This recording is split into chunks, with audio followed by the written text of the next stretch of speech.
你可能见过拳手在台上互喷垃圾话，但你见过一个人靠一张嘴就能让几百万人花钱等着看他挨打吗？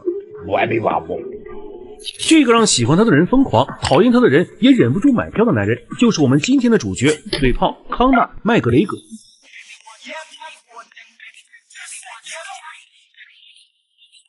在格斗圈里有个很现实的说法，你可以不喜欢麦格雷格，但你不能否认他把原本只属于硬核全民的八角笼变成了一场全世界都在追的真人秀。别人赢一场比赛只能拿走奖金，他赢一场比赛能顺便带走头条、流量、代言和下一场谈判桌上的定价权。这就是麦格雷格最可怕的地方，他未必是八角笼里技术最全面的人，却一定是最懂得怎么把愤怒、仇恨和胜负全都换成钞票的人。然而，就算是最会操纵欲望的营销天才，最后也差点被自己亲手制造的金钱帝国彻底吞掉。麦格雷格1988年出生于爱尔兰都柏林的一个平民家庭，继承了家族的好斗基因。12岁时，为了自卫和建立自信，开始练习拳击，曾夺得都柏林青年冠军。2006年，随家人搬到卢肯，并在此结识了未来的 UFC 选手汤姆·伊根。随后，开始跟随教练约翰·卡瓦纳正式练习综合格斗。在全职转为格斗家之前，他在都柏林当过一段时期的学徒水管工。由于薪资微薄，又渴望全身心投入训练，他辞去了工作，在长达数年的时间里，完全依靠领取每周的小额救济金以及女友的经济支持来维持格斗梦想。别的拳手在研究柔术和拳法，而康纳在练习怎么用极其嚣张的姿态面对镜头。他早早看透了格斗比赛的本质，这不仅是体育竞技，更是娱乐秀。只要你能挑动观众的情绪，你就有商业价值。2012年，在欧洲龙斗锦标赛中斩获羽量级与轻量级冠军，随后被 UFC 中级格斗冠军赛官方签约。2013年，康纳 UFC 首秀 KO 对手，赛后采访，他直接对着 UFC 总裁白大拿喊话：“大拿，6万美金的花红给我拿来！”这种极度渴望金钱、毫不掩饰野心的表现，不仅让白大拿看到了摇钱树的潜质，也瞬间抓住了观众的心。进入 UFC 后，康纳给自己贴了3个极具记忆点的标签：西装暴徒、嚣张步伐以及预言家。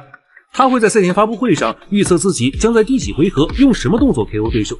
从营销学角度来看，这叫制造高悬念赌局。如果他输了，他就是个身败名裂的小丑；但只要他兑现了预言，他就是格斗界的神。这种极高风险的对赌，让比赛的 PPV 销量呈指数级爆炸。他商业操盘的第一个巅峰是对战10年不败的王者何塞·奥尔多。为了这场比赛 ，UFC 安排了全球巡演。麦格雷格知道，性格安静、习惯用成绩说话的奥尔多并不适合这种高强度娱乐表演，所以他每一战都不断挑衅对手。他嘲讽奥尔多抢走他的冠军腰带，在对视环节不断制造冲突，再通过媒体把每一次反应放大。他的目的并不只是激怒对手，而是把一场原本只属于核心格斗迷的冠军赛包装成所有普通观众都能看懂的私人恩怨。一个统治10年的沉默王者遇上一个要当着全世界的面夺走他一切的狂妄挑战者。比赛开始后，奥尔多迅速向前压迫，麦格雷格后撤半步，用左拳完成精准一击。13秒，比赛结束。这一拳让他拿到了 UFC 羽量级冠军，也让此前所有看似狂妄的预言在观众眼中变成了天赐的真理。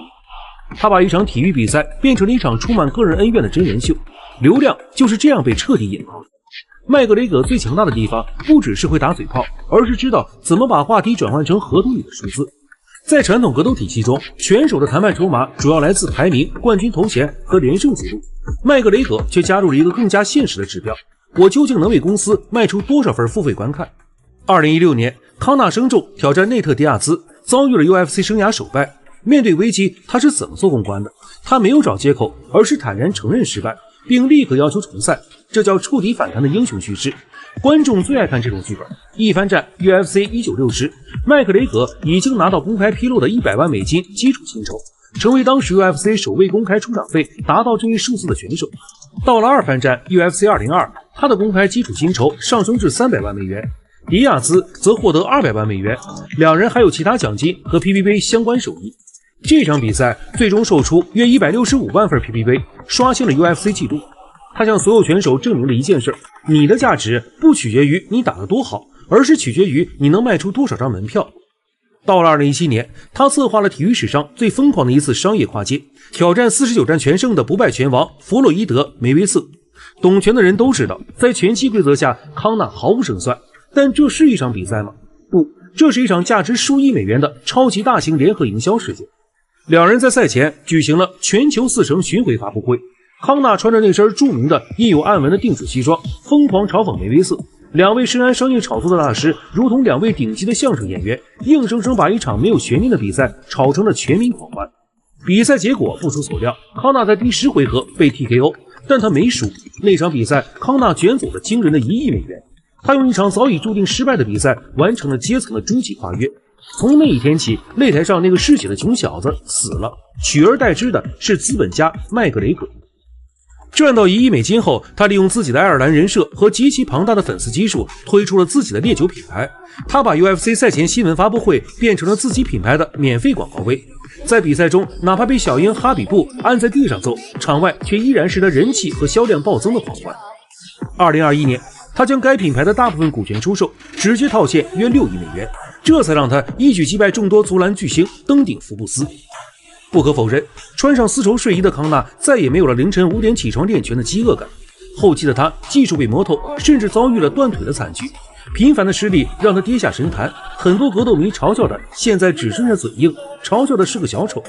但如果我们跳出八角笼，用商业的视角重新审视他的一生，一个领着救济金的水管工，靠着极致的自我营销、对人性的精准把控，以及在关键时刻敢于下注的胆识，硬生生从社会最底层杀出了一条通往亿万富翁的血路。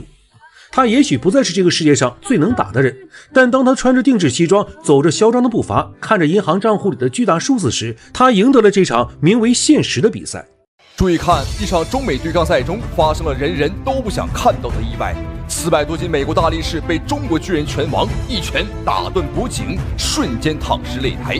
现场的急救人员赶紧把他绑上担架，送抵医院抢救。原本这场比赛只是一场普通的中美对抗赛，当着身高2.23米的中国巨人董建军的面前，竟然大肆狂言，表示自己的拳头将会是董建军生前见过最后一样东西，他会亲手把董建军打进坟墓里。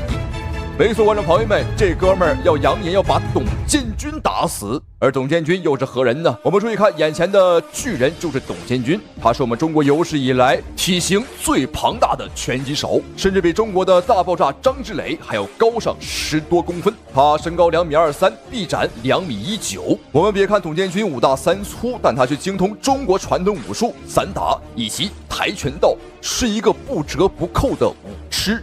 好，两人站在一块儿。这简直就是大人打小孩啊，观众朋友们。那当然并不是我们想欺负他，但是没办法呀，我们就这么高啊，天生的。好，比赛开始，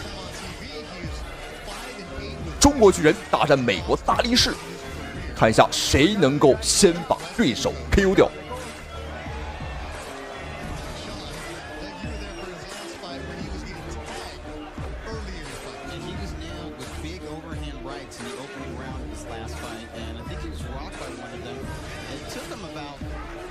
董建军居高临下，打得非常的舒服。美国的小胖子，别看他胖啊，但别说，观众朋友们啊，他还真挺灵活。连续的躯干摇闪，也的确躲开了董建军不少的进攻。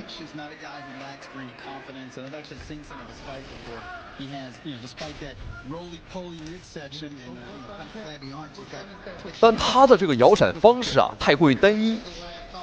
如果董建军改变作战方式，开始打勾拳，那他可就要难受了。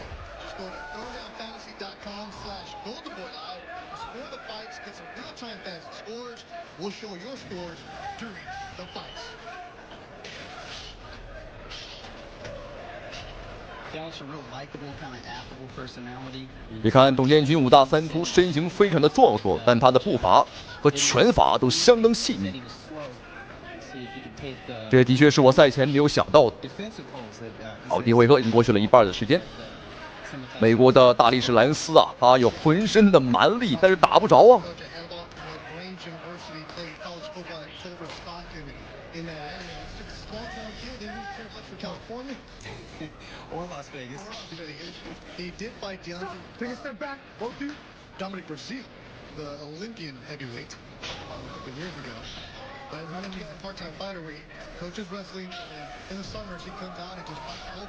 美国的大力士兰斯也想尝试往里打，但是发现啊，根本打不进来。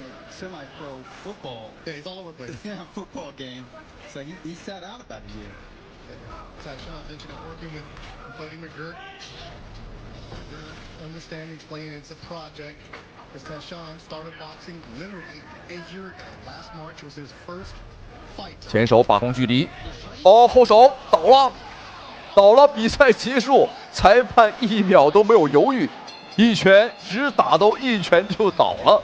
刚刚这场比赛的失利让美国人相当不爽，所以说在第一时间又派出了一位实力悍将艾克斯来挑战董建军。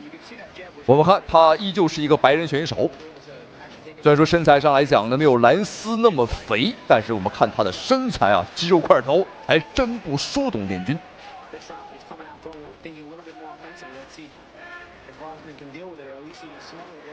能感觉到他是想往里冲啊，想打内围。哦呦，轻轻一碰，哈哈，轻轻一碰啊，又倒了。但还好，要比上一个美国的兰斯要强一点，他不至于啊被一拳直接打成单将，还能站起来，还能继续战斗。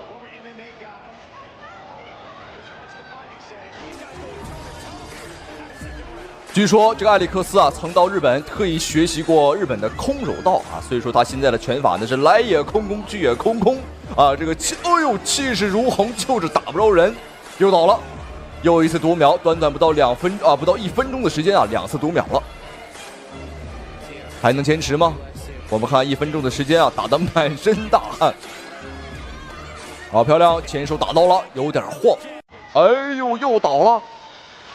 但这一下应该是被董建军给按倒的啊，应该不是击倒。好，比赛继续。艾利克斯想发疯的野牛，什么情况？他想是摔我们吗？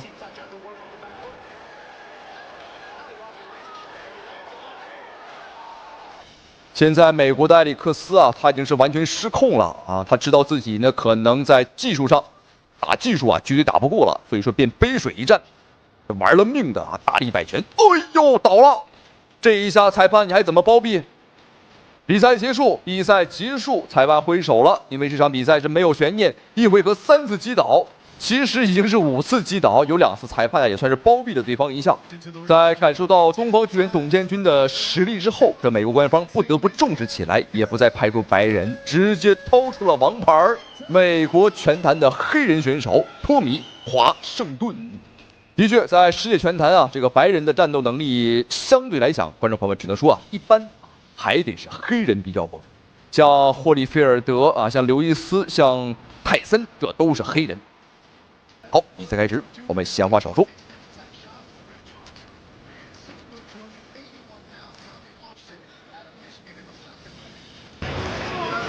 我们在身材上依旧是有着巨大的优势啊，但别说啊，这个专业的感觉立马上来了。我们看这个托米·华盛顿相当的灵活，虽然说肥肥胖胖，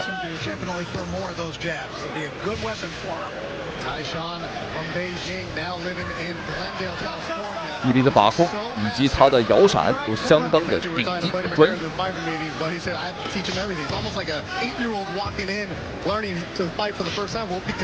观众朋友们，并不是我们看这个黑人选手太矮，是董建军打太高了。以董建军这个身材放在世界拳坛打谁，都是在身形上能够打到碾压，这是毋庸置疑的。要说我们欺负人，那没办法，我们就长这么高啊。而且在世界拳坛呢有这样一个规定啊，只要你的体重在100公斤以上，都可以打。在身高上是没有任何限制的。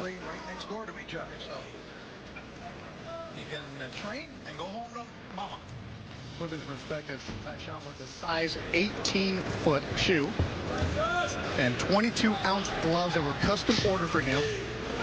The headgear was custom ordered for him. The story goes that he went for his first physical. The doctor asked him if he had ever had a concussion. He said, "No, I've never been hit in my head. Nobody's ever reached." 其实我们要仔细看董建军的步伐也相当细了，他练习过散打，所以说呢这个脚步啊很细腻。而且还是我们不常见的小碎步。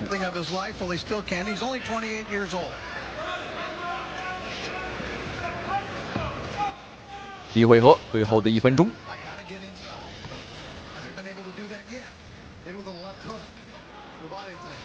我承认这个华盛顿啊，他的步伐和这个身法还是比较灵活，但是你光挨揍不还手，你躲得了初一，你躲得了15吗？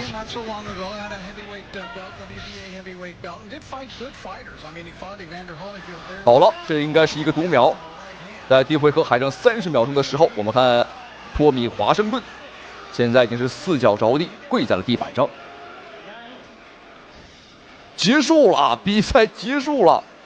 3场比赛，没有想到第3场打黑人选手也是如此痛快，对手甚至一拳没出，还不如第2个的艾利克斯。好，3场比赛，您觉得哪一场更精彩呢？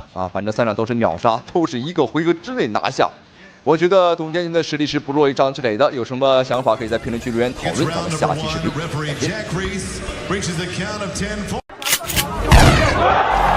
开场就被凌空抽射踢倒在地，全场的韩国观众都激动到站起来鼓掌。武僧一龙一脸的生无可恋，而韩国主持人更是当众煽风点火。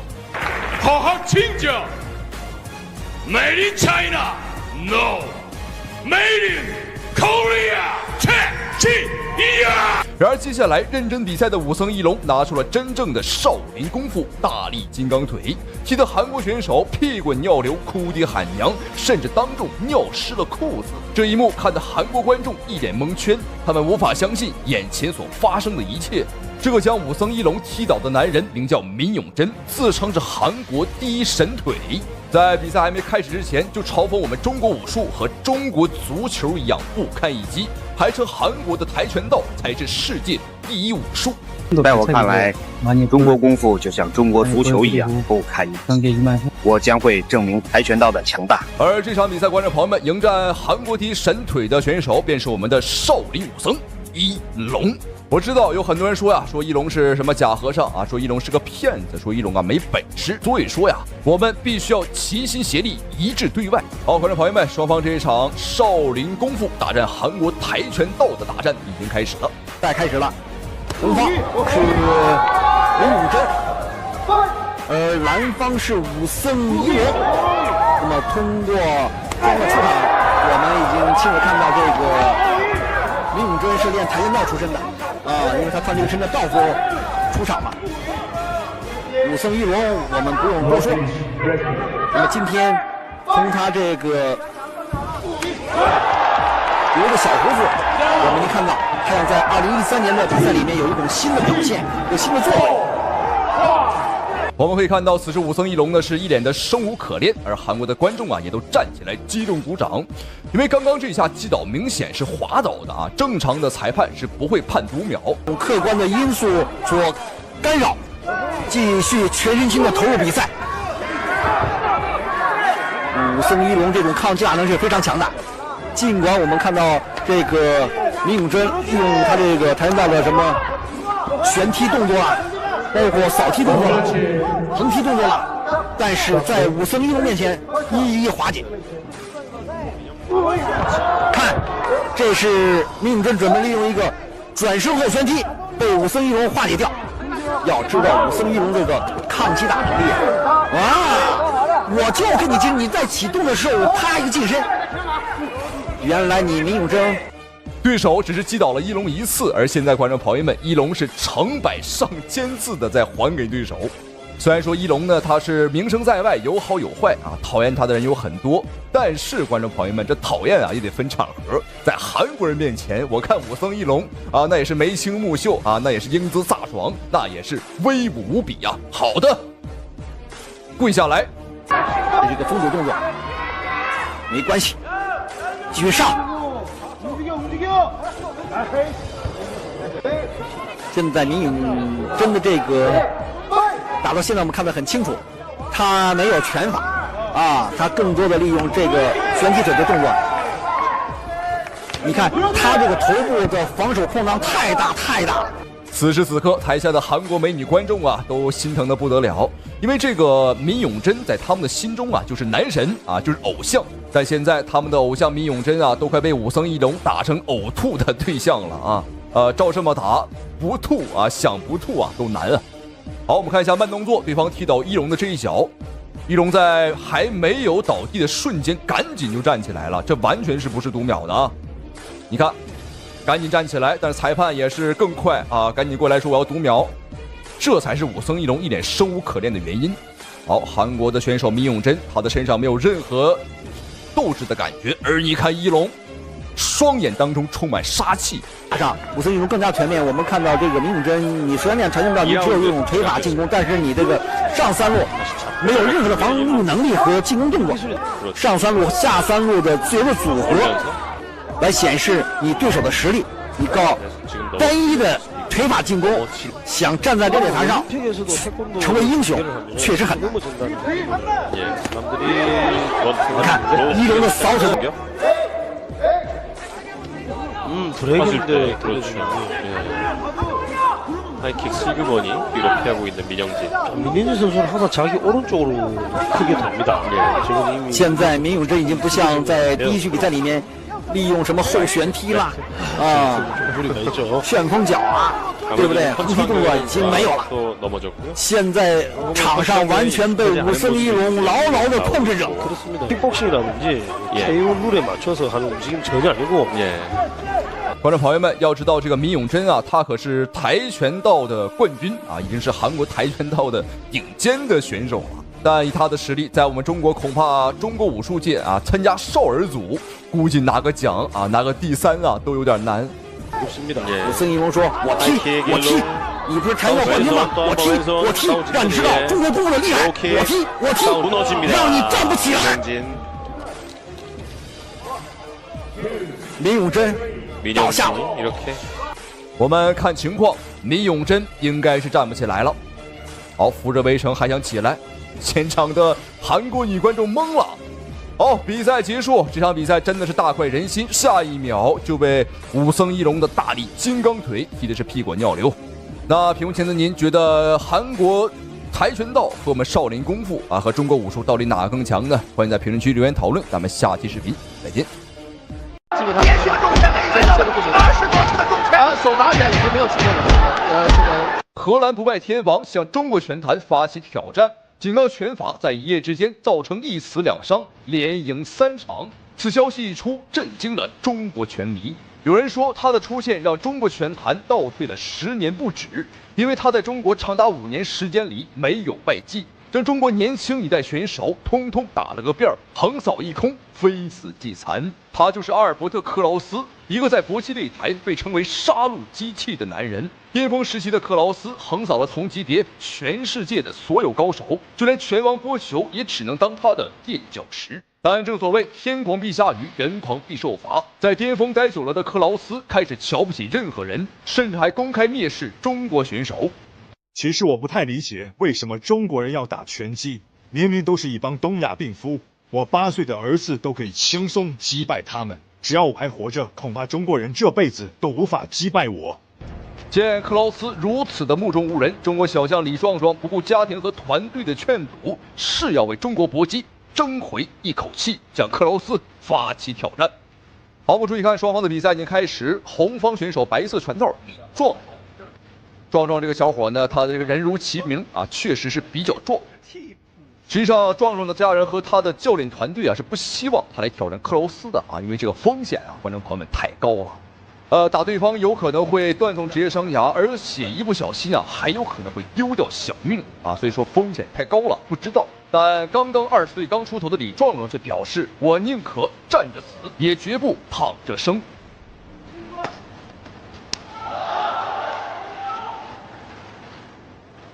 李壮壮现在应该，不仅仅是李壮壮，应该全世界，几乎所有搞战力格的都对克劳斯了解了。对，哎呦，漂亮！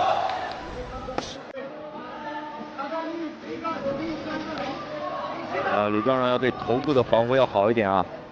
克劳斯这个拳法刁钻可是出了名的。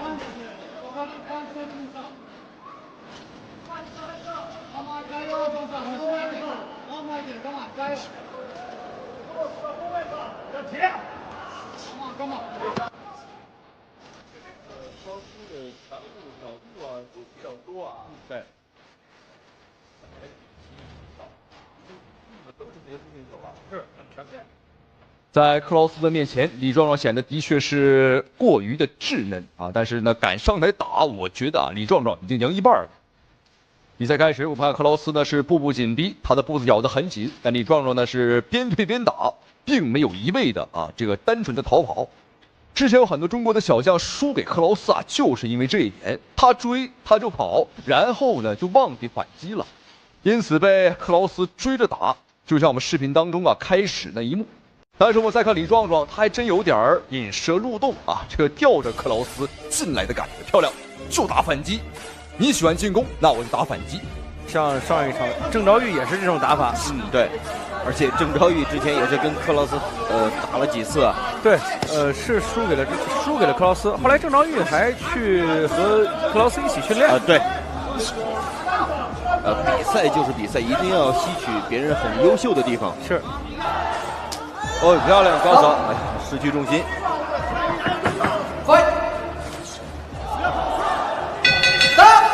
好，第一局比赛结束。好，第一回合看双方的表现呢，观众朋友们啊，的确是偏慢啊，两个人也是不着急也不着忙。毕竟来讲，第一回合刚接手，也就是一个热身阶段，所以说呢，接下来第二回合，我觉得双方肯定会开足马力正面对打。而且大概率的话，可能是李壮壮这一边，我觉得可能会打得更凶一点。好，接下来准备看一下第二回合的表现，观众朋友们千万不要错过这场世纪大战。好，第二局。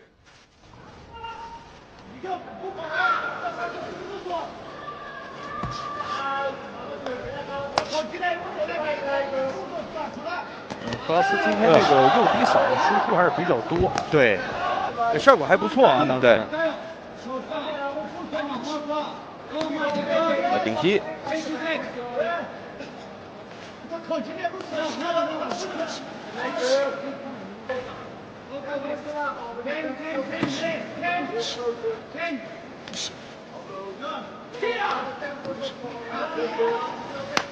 低扫，哎，漂亮前手的摆拳。虽然说比赛已经来到了第二个回合，但是两个人的节奏依旧是不慌不忙，打得很稳。我觉得对于李壮壮来讲，稳一点是有好处的因为克劳斯此时已经38周岁也就是39岁，而李壮壮20岁出头，所以说呢，我们稍微慢一点把对方的体能耗没，第三个回合再发力也不着急。今天李壮壮的确在战术上腿法的运用比较多刻意的把控距离。观众朋友可能不知道克劳斯这名选手他的技术特点就是喜欢在内围上对你进行狂轰乱炸，让你根本防不住将你的防守当成打穿。好，漂亮，好，再从身上跨过去，这样一来很好的挫了一下克劳斯的锐气。不断的这种创伤会影响到李壮壮起自己前腿的扫踢。是。李壮壮有一次和孔令峰打比赛的时候，其实就是低扫换孔令峰的低扫。对，当时孔令峰是反架，孔令峰的后腿低扫呢，就是踢到李壮壮前腿内侧。对，所以当时对李壮壮是有一定打击的，对，影响非常大。对，转身圆拳，这是顺势的。李壮壮其实刚刚做前腿低扫，克劳斯也有反应，低扫、高扫都有。对，连续的中扫就这种连续中扫期间来了，哎，对，就是这个，可以完全阻挡到克劳斯压迫进来。对，李壮壮其实心态应该还是很放松的是。现在的克劳斯好，第二回合比赛结束，李壮壮今天的战术我觉得非常的不错。我们就是避其锋芒，然后呢和对方打起这种迂回战术，让对方越来越着急。尤其在第二回合最后的半分钟克劳斯真是着急了，因为他也知道第三个回合自己肯定是拼不过李壮壮。好，那接下来第三个回合就是好戏了，观众朋友们，就看李壮壮他在前两个回合的铺垫在第三个回合能不能有一个好的发挥。而且在拳球之内形成一个固定的一个体系。对，而且稍后出场的美丽死神，早期的时候偏俄式，在后期的时候也变的是荷兰式这种欧式。对。第三局上来两个人拳对攻，好漂亮，好漂亮，哎，不错，压准，不错。好，漂亮，打得准，好。其实克劳斯有反应啊，对，刚刚这一下打得很实。又是一个，对，这个叫一个半摔吧。克劳斯是有个换架了，现在。哎，克劳斯是有个换架啊。是的，是的，现在是右手右脚在前了。克劳斯的左腿可能也是因为李正的几个持续的低扫啊。哎呦，哎，漂亮！小心啊！他虽然用的少，但是他这个技术他会的，对，他并不是没有这个技术储备。哇，观众朋友们，这个克劳斯啊，他的体能实在是太恐怖了。我以为他前2个回合打得那么凶，第3个回合肯定没劲儿了，但是没有想到第3个回合他依旧是在主动进攻。但有一点，观众朋友们，别看克劳斯啊打得这么凶，但李壮壮的分数我敢保证啊，绝对是不弱于克劳斯的。我们只不过是在战术水平上，我们属于这个边对边打啊，以防守反击为主。但有时候打技术这一块，我觉得我更看好李壮壮多一些。现在几次是前手同时的互换，这个就是能力问题了。你看克劳斯第3局换架一直保持到现在。对。哎呦，顶膝漂亮！但是克劳斯防守不错啊。对。顶膝只是在手臂上。而且前手换后手，这个发力打击啊都还不错。对。李壮壮持续顶膝。最后阶段克劳斯把这个架势又换回来了。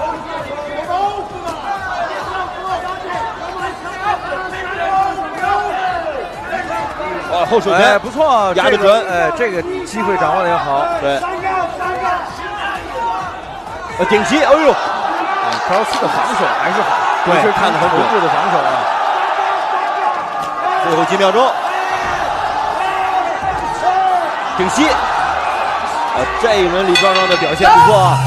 好，这场世纪大战终于结束。这位年轻小将李壮壮和克劳斯啊，硬战血拼了3个回合。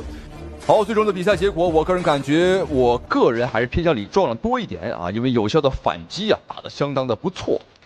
好，最终结果30比29 30-29 and your winner by 比赛结果。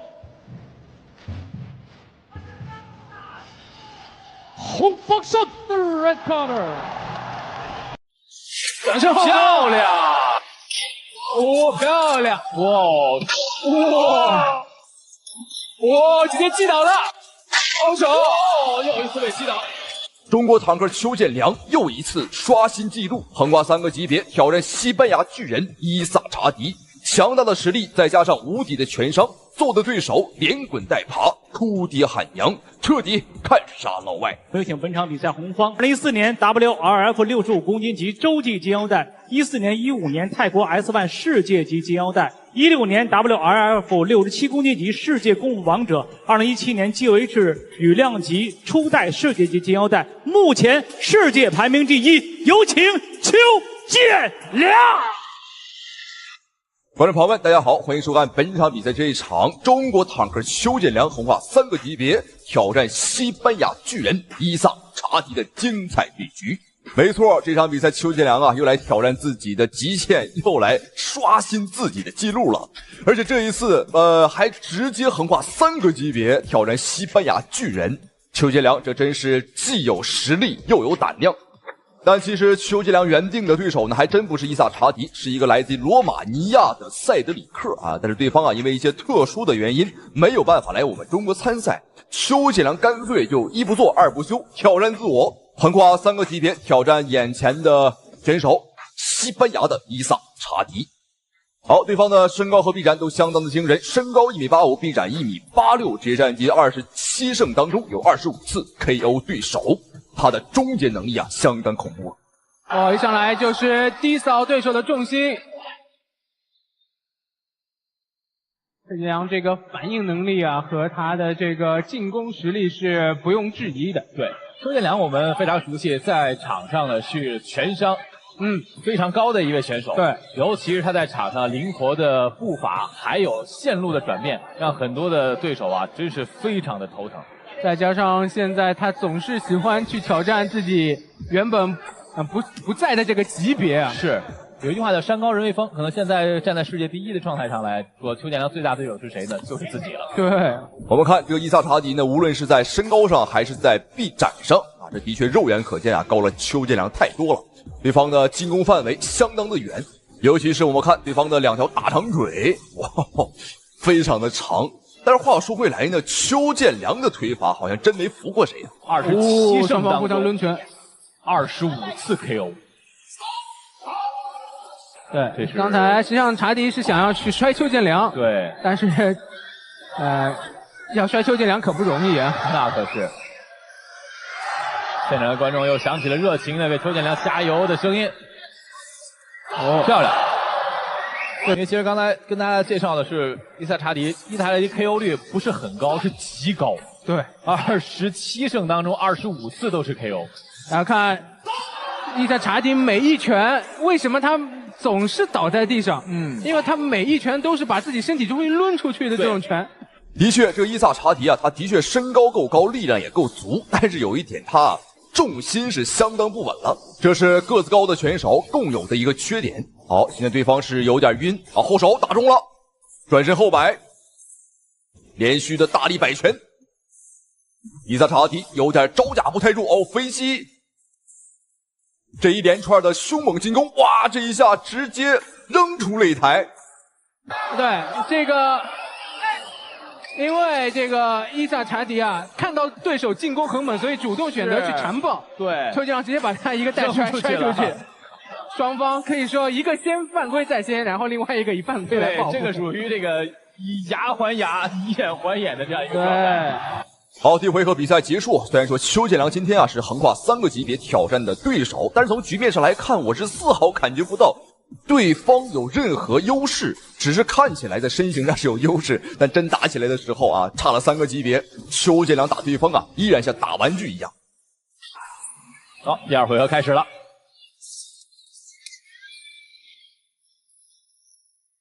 对于邱建良来说，其实这场比赛的备战呢，后手漂亮，转身后漂亮。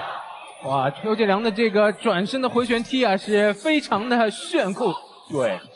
这个比赛其实看起来是非常赏心悦目的。一个呢，我们看到的伊萨，他是一个进攻火力非常足的。对，我们可以用。这边刚才袭击。邱建良这边主动选择缠斗，应该是，被对手打得有些晕了。对，果然这场比赛横跨3个级别呀，还是不能够太过于轻敌。刚刚邱建良吃到了对方一个非常凶残的飞膝，现在的话是用自己灵活的步伐来拖延一下时间。从而来缓解一下自己的眩晕呢，能感觉到啊，状态是有点晕的。什么时候邱建良开始主动反击啊，说明他已经是缓冲完毕。上板提醒不要缠抱，邱建良也要打得更警醒一些。对手刚才顶膝啊，威胁很大。漂亮，直接踢到了对手的支撑脚。但是对于邱建良来说，现在呢，在场上我们看到。应对的方式还是非常的科学的，转身后漂亮！伊萨还说不是被踢倒的啊，是脚下滑倒的，在纸地上。好，对于邱建良刚刚这一下神龙摆尾的读秒，伊萨查迪表示说呢有点不服，他的意思是说呀，地板上有水，他一不小心自己滑倒的啊。好，你看他身体很诚实。像一块磁铁一样啊，啪的一下就吸住了邱建良，这说明伊萨查迪现在他有点发晕。身位的变化，好的，后摆，转身，两个人打得太漂亮了。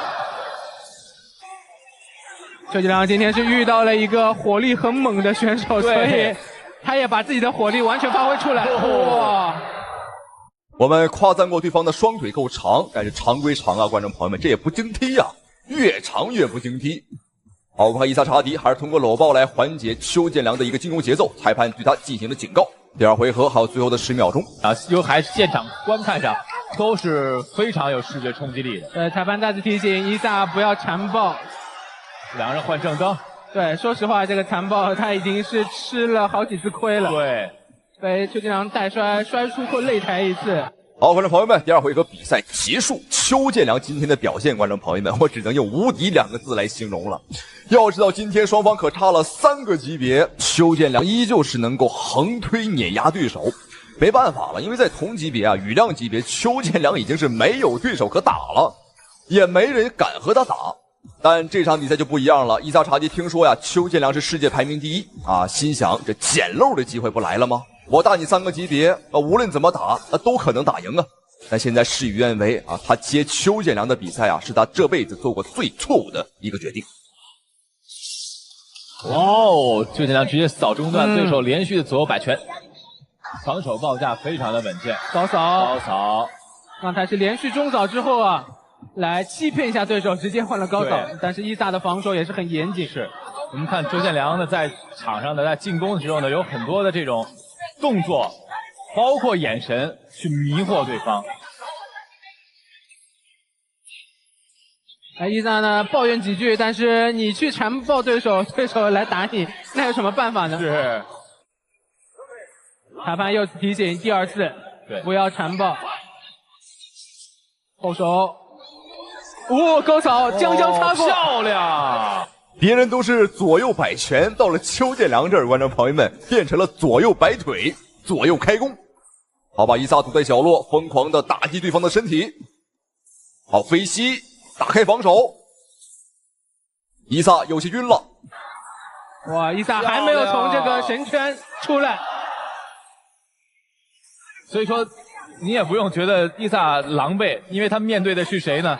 是世界第1邱建良。对，尽管邱建良不在自己熟悉的这个体重级别，但是依旧打得非常的有霸气。刚才上勾打中，伊萨眼神一度有所涣散。是。右扫自蹬腿，在倒地之前被对手又挨了一拳。是。你看这扫了之后有点已经站不起来了。对。直接击倒了，直接击倒了，是一个前手的平勾。我们看脚下已经发软了。不得不讲，观众朋友们，这个伊萨呢还是相当的顽强，他知道自己啊100%会输，但是他不想输得太难看啊，宁可呢点数判定输，也不想被 KO。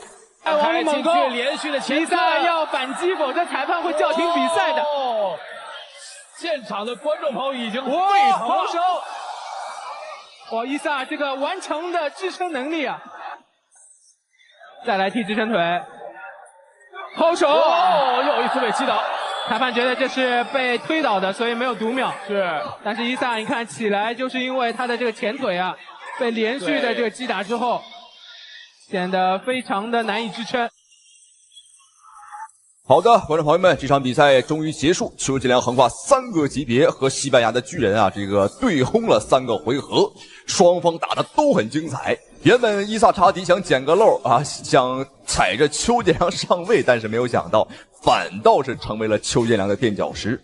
好，最终结果没有悬念，让我们恭喜邱建良获得比赛的胜利。对这场比赛你有什么看法？欢迎在评论区留言讨论。咱们下期视频再见。比赛结果，红方胜，邱建良获胜。